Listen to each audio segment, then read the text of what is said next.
I wanted to talk in this video about diabetes and my experience with that and how gastric bypass has helped cure it.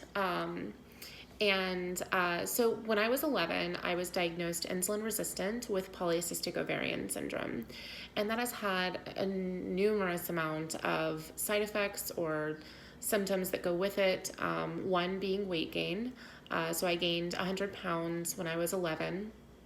And so that's a huge drastic change for anybody, let alone a preteen. So there was that, there was abnormal menstrual cycles, and also hirsutism. So I have a lot of excess hair on my arms, on my legs, face, pretty much everywhere. I have it like all here. So I think I've had my hormones checked a few times, and it's not excess testosterone. Sorry, there's something going on with my hair that I'm not liking, but whatever, we'll deal with it.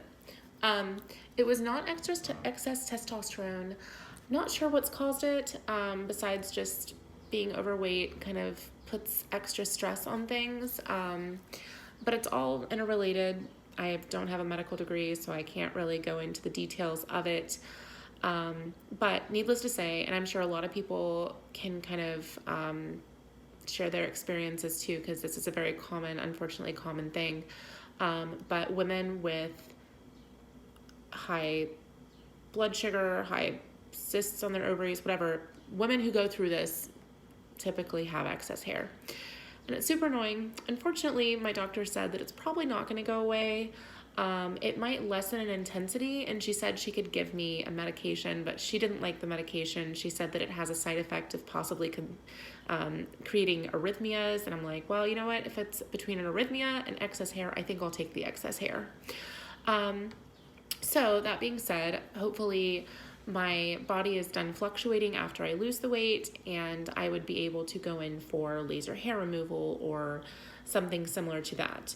I have tried that before. It is pretty painful, but I was also told at the time that if I did the hair removal stuff, the laser hair removal, that it would probably come back because I was fluctuating in hormones. So they assumed anyway. So who knows? It's also really expensive. I think it's about $2,000 per area for maybe 6 to 8 treatments, depending on where you go. So that's an option for later on, but it's also something that like I'm not really that worried about. I can continue shaving, I can continue waxing, and people are just gonna have to get over the fact that I'm hairy. But I am down 47 pounds from my, not my highest weight, but my pre-surgical weight. When January came around, I was supposed to have surgery in January, so I started a 2-week liquid diet. Before I started that diet, I was 275 pounds according to the doctor's scale. Today, I went back to the doctor and weighed in at 228. So that's 47 pounds down, and I'm very happy with it. And you can kind of see what that looks like. I'll stand up. Without a before picture, I don't know if you'll quite get it, but it's a work in progress, but it is getting there. It being me, I am a work in progress. But I'm pretty happy with my decision to have the surgery. Least of which, or not least of which, most of which, is that I no longer have the diagnosis for diabetes. I saw my endocrinologist this morning, and she told me that my A1C is down to 5.9, which it can still get better, but right now that's wonderful. Was it last year or the year before? I was at an 11. And if you know anything about diabetes, that is very high, dangerously high, and is the reason why I considered having gastric bypass. So I've gone from an 11 to a 5.9. I think a 5.6 is for people who are not even pre-diabetic. So I just have to get down 0.3 points. And then I will not even be in the danger zone. So that's a pretty amazing feeling. And so yeah, that's exciting, and just kind of proof that gastric bypass works for reversing diabetes, or it can. I guess it depends on your body. Everyone's different. But for me, it's worked.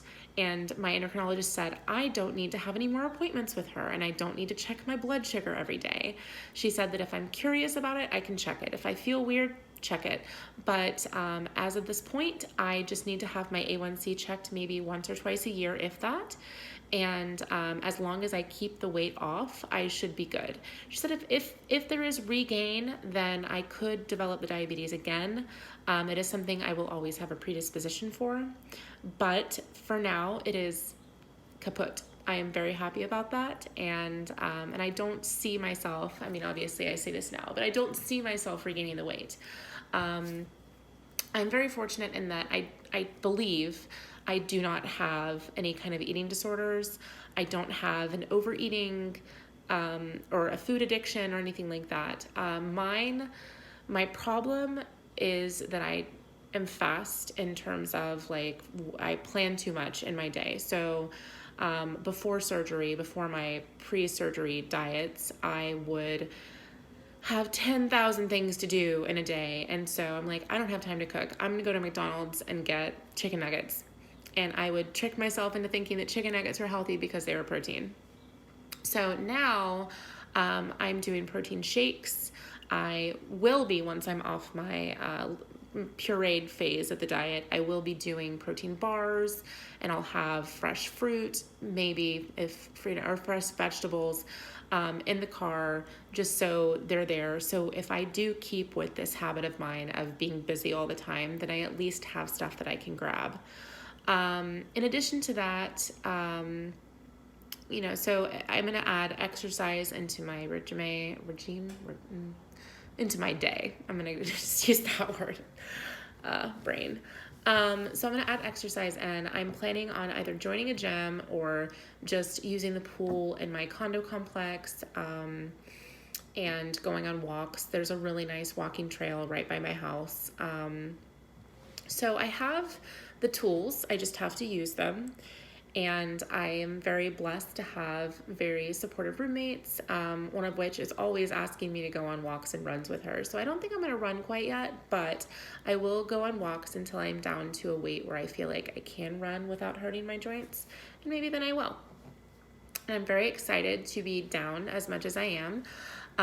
One of the most exciting things was buying new underwear and fitting into extra large instead of 3X. So I can get a lot of cute things that I couldn't before. But anyway, I will cut this off now. And so this video was for the purpose of telling you about diabetes and how gastric bypass has helped me overcome that. Thanks.